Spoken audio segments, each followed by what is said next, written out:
आइए सुनते हैं आज की कहानी, जिसका शीर्षक है अधूरा ख्वाब, जो एक ऐसी दास्तान है जो समय के धागों में उलझी हुई है।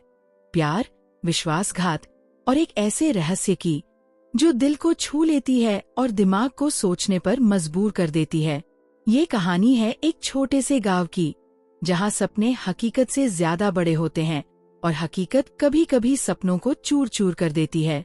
कहानी शुरू होती है एक छोटे से गांव मधुरपुर में, जो हिमाचल की हरी भरी वादियों में बसा था। ये गांव ऐसा था जहां सुबह की पहली किरण पेड़ों की पत्तियों से छनकर नीचे आती थी और शाम को सूरज पहाड़ों के पीछे छिपने से पहले पूरे गांव को सुनहरी रोशनी में नहला जाता था। यहाँ की हवा में एक अजीब सी मिठास थी, जैसे कोई पुराना गीत हवा में तैर रहा हो। मधुरपुर में रहता था अर्जुन, एक 30 साल का नौजवान, जिसके पास न तो बहुत पैसा था, न ही कोई बड़ा नाम, लेकिन उसके पास था एक सपना, एक ऐसा सपना जो उसे हर रात नींद में तंग करता था और दिन में उसकी आंखों में चमक भर देता था। अर्जुन एक चित्रकार था। उसकी तूलिका में जादू था। जब वह कैनवास पर रंग बिखेरता तो ऐसा लगता जैसे वह सिर्फ चित्र नहीं, बल्कि पूरी दुनिया बना रहा हो। लेकिन उसका सबसे बड़ा ख्वाब था एक ऐसी पेंटिंग बनाना जो न सिर्फ गांव वालों को बल्कि पूरी दुनिया को हिला दे। वह चाहता था कि उसकी कला बोल उठे, कि लोग उसकी पेंटिंग को देखकर न सिर्फ देखें बल्कि महसूस करें। पर गांव में उसकी कला को कोई खास तवज्जो नहीं मिलती थी। लोग कहते, अर्जुन, ये रंग बिरंगे चित्र बनाकर क्या होगा? खेत में काम करो, कुछ पैसे कमाओ। लेकिन अर्जुन का दिल कुछ और ही कहता था। उसी गांव में रहती थी माया, एक ऐसी लड़की जिसकी हंसी में बसंत की ताजगी थी और आंखों में सर्दी की ठंडक। माया की उम्र थी बमुश्किल 22 साल, लेकिन उसकी बातों में एक गहराई थी जो बड़े बड़े बुजुर्गों को भी सोच में डाल देती थी। माया को किताबें पढ़ने का शौक था। वह गांव की छोटी सी लाइब्रेरी में घंटों बिताती, जहां धूल भरी किताबों के बीच वह अपनी दुनिया तलाशती थी। माया और अर्जुन की मुलाकात एक बार गांव के मेले में हुई थी। माया ने अर्जुन की बनाई एक पेंटिंग देखी, एक ऐसी पेंटिंग जिसमें एक अधूरी सी औरत की तस्वीर थी, जिसके चेहरे पर आधा हिस्सा रंगों से भरा था और आधा हिस्सा खाली। माया ने पूछा, ये चेहरा अधूरा क्यों है? अर्जुन ने मुस्कुराकर कहा, क्योंकि मैंने अभी तक उसे पूरा करने वाली प्रेरणा नहीं पाई। बस यहीं से दोनों की दोस्ती शुरू हुई।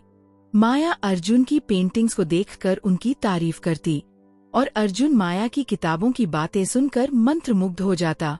धीरे धीरे ये दोस्ती प्यार में बदलने लगी।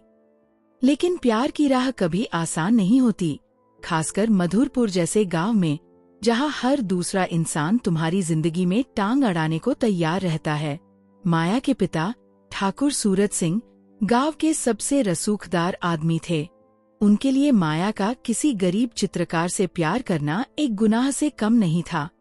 और फिर गांव में एक और शख्स था, राघव, ठाकुर का दाया हाथ, जो माया को हासिल करने की ख्वाहिश रखता था। राघव का चेहरा जितना साफ था, उसका दिल उतना ही काला। वह अर्जुन से जलता था, क्योंकि वह जानता था कि माया का दिल सिर्फ अर्जुन के लिए धड़कता है। एक रात जब गांव में चांदनी छाई थी और हवा में ठंडक थी, अर्जुन और माया गांव के बाहर एक पुराने मंदिर के पास मिले। वह मंदिर, जिसके बारे में कहा जाता था कि वहां जो भी सच्चे दिल से मांगता है उसकी मुराद पूरी होती है, लेकिन उस मंदिर के साथ एक डरावनी कहानी भी जुड़ी थी। कहते थे कि वहां रात में कोई अनदेखी ताकत भटकती है जो अधूरे ख्वाबों को अपने साथ ले जाती है।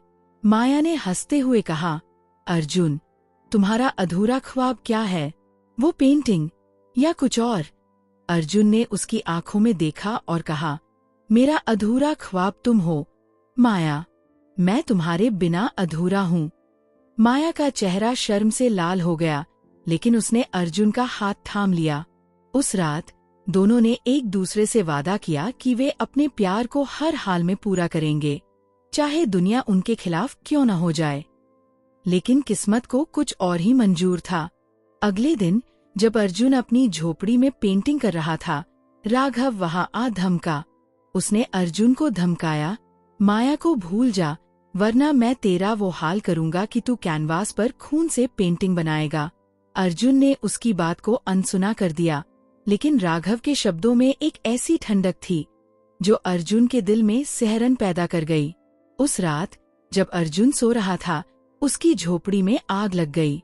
गांव वालों ने उसे बमुश्किल बचाया, लेकिन उसकी सारी पेंटिंग्स जलकर राख हो गईं। अर्जुन का दिल टूट गया। उसे समझ नहीं आया कि यह हादसा था या साजिश।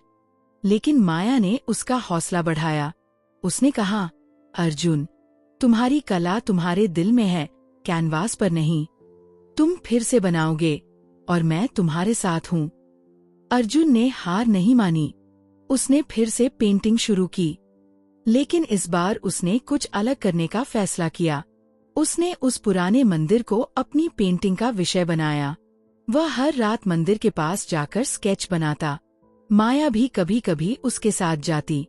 एक रात जब वह मंदिर के पास स्केच बना रहा था, उसे एक अजीब सी आवाज सुनाई दी। ऐसा लगा जैसे कोई फुसफुसा रहा हो, अधूरा, अधूरा। अर्जुन ने इधर उधर देखा, लेकिन वहां कोई नहीं था। उसने माया को इस बारे में बताया, लेकिन माया ने इसे हवा में उड़ने वाली अफवाह कहा। लेकिन अर्जुन का मन नहीं माना। उसे लगने लगा कि मंदिर में कोई रहस्य छिपा है। इसी बीच राघव ने ठाकुर को अर्जुन और माया के प्यार के बारे में बता दिया। ठाकुर ने माया को घर में बंद कर दिया और अर्जुन को गांव छोड़ने की धमकी दी। लेकिन अर्जुन ने हार नहीं मानी। वह हर रात माया से मिलने की कोशिश करता। एक रात जब वह माया के घर के पास छिपकर उससे मिलने की कोशिश कर रहा था, राघव ने उसे पकड़ लिया।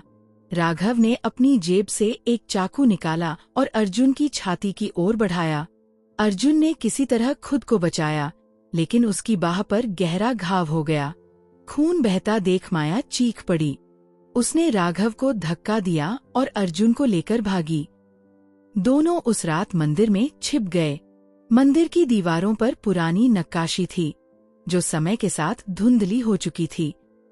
माया ने दीवारों को गौर से देखा और उसे एक नक्शा दिखाई दिया। उसने अर्जुन से कहा, ये नक्शा किसी खजाने की ओर इशारा करता है। शायद यही वो रहस्य है जिसके बारे में गांव वाले बात करते हैं। अर्जुन को भी अब यकीन होने लगा कि मंदिर में कुछ तो है जो उसे और माया को उनके ख्वाबों तक पहुंचा सकता है। दोनों ने मिलकर नक्शे को समझने की कोशिश की। कई रातों तक वे मंदिर में छिपकर उस नक्शे को पढ़ते रहे। आखिरकार उन्हें पता चला कि नक्शा मंदिर के नीचे एक गुप्त तहखाने की ओर इशारा करता है। एक तूफानी रात में जब बिजलियां कड़क रही थीं और बारिश की बूंदें पत्थरों पर टकरा रही थीं, अर्जुन और माया ने तहखाने का रास्ता खोज लिया। सीढ़ियां इतनी पुरानी थीं कि हर कदम पर धूल उड़ती थी। नीचे एक कमरा था जिसमें एक पुराना संदूक रखा था। संदूक पर एक ताला था जिस पर लिखा था, सच्चा ख्वाब ही इसे खोलेगा। माया ने अर्जुन की ओर देखा और कहा, तुम्हारा ख्वाब क्या है अर्जुन? अर्जुन ने कहा, मेरा ख्वाब है तुम्हारे साथ एक ऐसी जिंदगी जहां हमें कोई जुदा ना कर सके। जैसे ही उसने ये शब्द कहे, ताला अपने आप खुल गया। संदूक के अंदर थीं कुछ पुरानी पेंटिंग्स और एक डायरी।